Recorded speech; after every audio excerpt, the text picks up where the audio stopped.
আজকে আমরা অনুমান 3:30টার দিকে আমরা আমাদের বেলফাং যে নাকাতা আছে ওই নাকাতে আমরা ভেহিকেল চেকিং করি। তো আমি এবং ইনক্লুডিং আমার অফিসার তিলক জমাতে এবং অন্যান্য স্টাফরা মিলে, তো ডিউরিং ভেহিকেল চেকিং আমরা যখন চেক করি তখন একটা বাইক, ওই বাইকের মধ্যে 2 জন ছিল।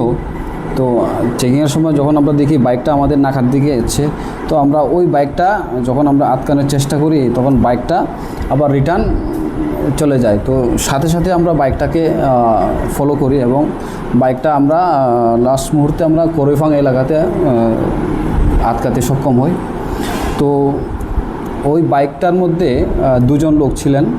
তখন আমরা চেক করি ওর মধ্যে 2টো প্যাকেট পাওয়া যায়, যাহাতে সাসপেক্টেড টু ড্রাই গাঞ্জা আমরা রিকভারি করি। তো যাদের 2 জনকে আমরা অ্যারেস্ট করেছি তাদের একজনের নাম হচ্ছে জিতেন্দ্র দেববর্মা, বাড়ি হচ্ছে বোগাবিল সূর্যপাড়া। আরেকজনের নাম হচ্ছে উৎপল দেববর্মা, ওর বাড়ি জুমিয়া কলোনি এলাকাতে। তো এরপর আমরা ওই 2টা যে packet suspected to be dry ganja recovery করি। তো ওজন করে দেখতে পাই ওর মধ্যে মোট 10 কেজি গাঞ্জা রয়েছে।